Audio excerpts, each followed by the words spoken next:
So I often debate people online about socialism, and I tend to see the same arguments crop up again and again from different people.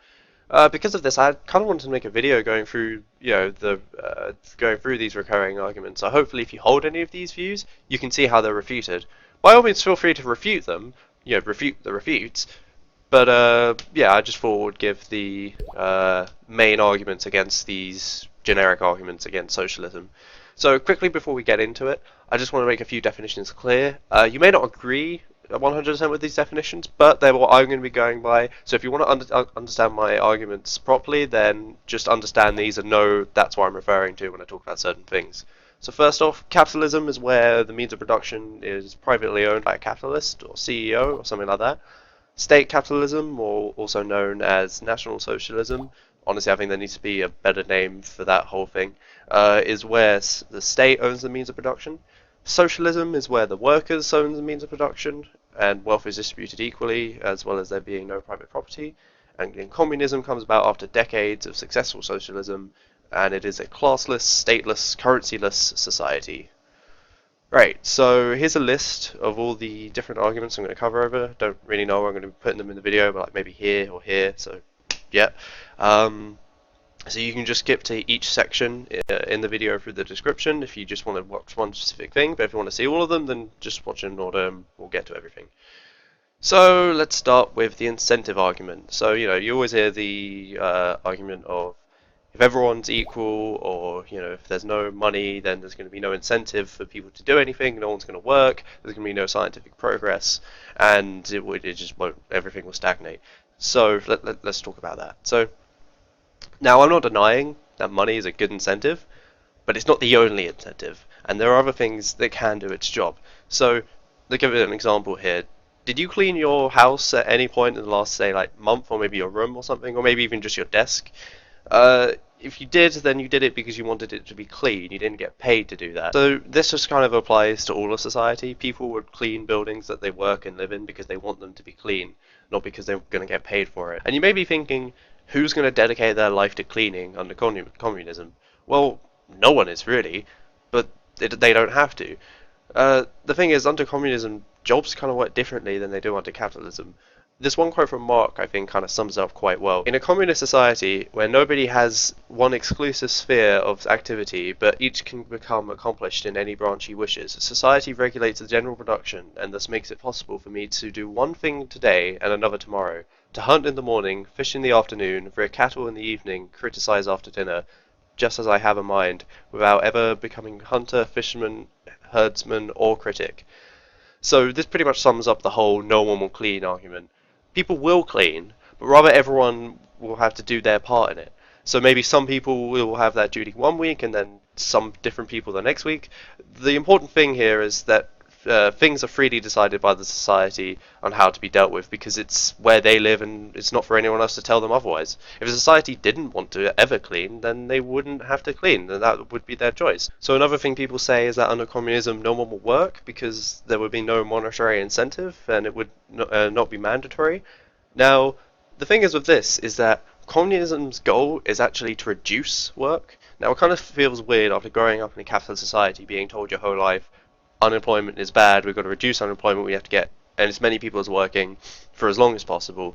But under communism, the general idea is we want as few people working as short as possible because we want people to enjoy their lives and have leisure as much as they can. So one of the ways that a communist society would go about achieving this is through automation. Now, a lot of people may have heard about the next revolution in industry coming up. And I'm going to make a separate video about this at one point. But basically, we're getting to that crucial point where it's going to be cheaper to just get a machine to do a menial task over and over than it is to pay someone a minimum wage to. Now, while this is a problem for capitalism that has to be dealt with, communism would embrace this. And it would essentially use the extra automation that you get from this to keep as many people out of work as possible, and it would mean you wouldn't actually need as many people in work to begin with. Even though you don't even need as many people in work under communism, people are actually just still going to work by their own choice. Now you may be thinking, why is that? I hate work. Well, yeah, okay, I get that, but imagine you think of what you do in your summer holidays when you were a kid, or if you are a kid now. think what you do over that like 6 week period or however long it is for you. You sit there, you play video games, you browse the internet, and you just basically do nothing for about 6 weeks straight. Now this is great for about the first 4 weeks, but then the last 2 weeks you're kind of like, I'm kind of getting bored of doing nothing. Going back to school, I guess, wouldn't be that bad because it actually gives me something to do now. Maybe not everyone's like this, but eventually, if you extended it to maybe 12 weeks, people would get to that point. So the same thing kind of applies that if you're just at home, sitting around doing nothing, watching TV, playing games, eventually you're going to be like, I kind of want to go out and get a job now because, people want purpose in their lives. They want to actually do something, keep them occupied, have something to live for. And then this also ties in with the whole argument of, oh well, under communism I would just get the easiest job there is, and then I'd get the same living standards as the hardest job there is. But let's say you did decide to do that. Now, obviously, the whole argument of living standards for different difficulties of jobs, I think, is a different topic at the moment. But let's say you did do that. Can you really say that for your entire life you're going to be satisfied with just doing the easiest job that doesn't really have too much importance, and that at no point in your life you're going to think, maybe should actually go out and like accomplish something, or actually do something with my life? Even if you specifically don't think you'd ever do that, I think most people will, just because it's like I said earlier, it's how we work. People actually want to do stuff at some point. Now, obviously it's nice to have breaks sometimes, but you can't have that break for your whole life. So lastly, with the incentive argument, let's get onto the whole innovation and scientific progress bit. So a lot of people think that without the prospect of getting rich from your inventions or ideas, that people won't want to actually, think of these inventions or ideas and build them up and focus on them. But I just don't think this is true. If you have a look at like the top scientists of history, or the top engineers or whatever, then you'll see that they all do it because they love what they do. They love the science or the engineering.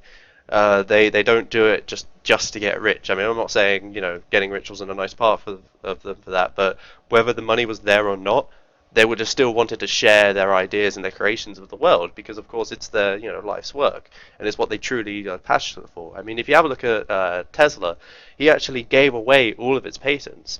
These people would continue to exist and thrive under communism, the same way they would under capitalism, or arguably they would be doing it better because they wouldn't have to worry as much about making sure they can eat and making sure they have a job security and stuff. They could focus if people were truly passionate about physics or chemistry or arts or drama, whatever it is.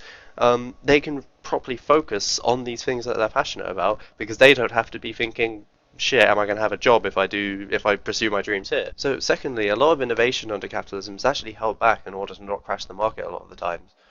We can quite easily produce stupidly efficient engines, but because it would put millions of people out of jobs and mean people have to buy oil much less, we don't do it because it's not worth it. It would crash the economy and things would go to hell. But that's the system we live under. But of course this would never happen under communism because we don't need to worry about our market crashing. In fact, it would be great because it means we don't have to use as many resources. So lastly, I think I touched on this point before, that under communism I think we'd actually have even more people going into these innovative and scientific fields, because they wouldn't be held back by having to worry about a job or other things like that. So currently, only those in first world countries that come from middle class backgrounds really go into STEM, and explaining this is going into sociology a bit. And I look at the progress we made with just them. If everyone had the chance to get into these fields, we would advance a lot more quickly, if anything. Or at the very least, if you want to say there would be people who stopped innovating or making progress because there's no money in it, they would be replaced or maybe even outnumbered by the people that would go into it because they don't have to worry about having a job anymore. And then this applies to the arts and music and stuff as well. So it works on both science and the other stuff. Humanities, is it called? You know what I mean. Let's talk about the second most generic argument about communism, is that communism only works on paper, or communism was tried in the USSR but failed. So let's start this off by just saying yes. The USSR was an attempt at communism, and a lot of communists and socialists today would say it did not go well, and that's not what we would want. But instead of just saying, well guys, guess that's it for communism, everyone go home, show's over, why don't we actually analyze what happened and then see where we can improve, see where we can avoid making the same mistakes. I mean, when we come across problems with capitalism, we don't just go, well, that's it for capitalism, everyone, better find a new ideology. No, we just try to see how we can fix these problems and make it better. And just have a look at the progress we've made in capitalism alone in the last 100 years through worker conditions or, getting the poor out of, poor situations. Now, obviously, I still don't think that capitalism does or could ever work as well as communism, but I am willing to admit it's better than it was 100 years ago because we try to improve capitalism instead of just going, this is a problem with capitalism, let's just get rid of it. So obviously we would have to do the same with communism. When we find problems, we would improve them, and then things would be a lot better. I also just want to quickly throw in, socialism isn't actually unique in requiring revolution to come about. Capitalism actually properly started in England when the Civil War was run by Oliver Cromwell, which ended feudalism. So, most new ideologies, most major changes in ideologies actually come about through violent revolution. So, a lot of people call socialism extreme because it calls for violent revolution, but if anything, it's just the same as any other ideology. But anyway, let's talk about the revolution in the USSR and why it didn't really go to plan. So every country that's ever attempted communism has always come out of a ravaging revolution or civil war that's left its populace without any real structure. And they normally have just come from poverty or major oppression because, well, without those things in the first place, you wouldn't have had a revolution to begin with. So basically, things are very difficult to control and make sure things kind of go right. Add to on top of this the fact that now Western countries that don't want communism to structure itself are going to be putting pressure on you when you're already trying to deal with your own problem. I think that really any system trying to establish itself in these conditions is going to have a hard time and most likely fail. I think that any system trying to establish itself in these conditions would have failed and fallen into something that was not quite intended. So while this was an attempt at communism, it's not communism's fault. I mean, just imagine for a second if the roles were reversed and you had a capitalist revolution trying to establish itself under a socialist state, and then you got a bunch of other socialist states trying to put pressure and stop that capitalist revolution from happening.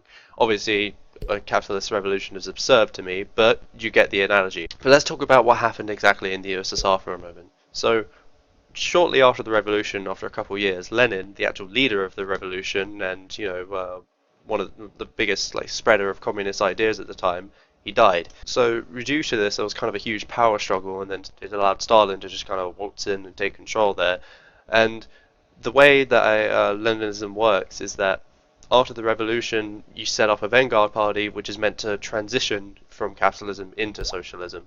So what Stalin did is he essentially kept it in the state capitalism phase for the duration of the USSR to keep in power himself. Now, a lot of people say that had he crushed the American oppression or something, opposition rather, he would have then stepped down, but I don't really think we have any evidence for this, and even if it's true, I think it's quite unlikely to get to the actual point where you would have worldwide communism under Stalin, but that's a completely different topic. So obviously this is a flaw in the way that Leninism is meant to work, and I think it's something that needs to be addressed and thought about properly, by the time of the next revolution, whatever that's going to be.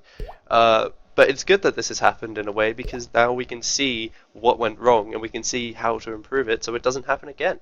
I mean, the whole thing of mistakes are meant to be made, or it's okay to make a mistake as long as you make it once, something like that. It applies here. Hey, so last point of this video, we're going to be going over human nature. So let's do this. So I just want to make something really clear here. Human nature does not exist.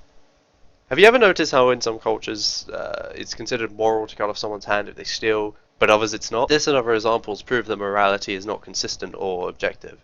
And the same also applies to human nature. People act and think differently based on material conditions that they're brought up in. So in capitalism, we're taught to get ahead and be successful, you have to look out for yourself and focus only on your own well-being. Are you surprised that people then assume that it's only natural for people to act this way, if this is the only way they ever get to see people act? Under communism, there'd be less emphasis on these things and more emphasis on others making humans act differently. I'm not saying greed would be completely eliminated from the human psyche, but it would be much less of a predominant thing. So thanks for watching the video, and hopefully you learned something. I would love some feedback from capitalists and socialists alike about what I've gone through here. So yeah.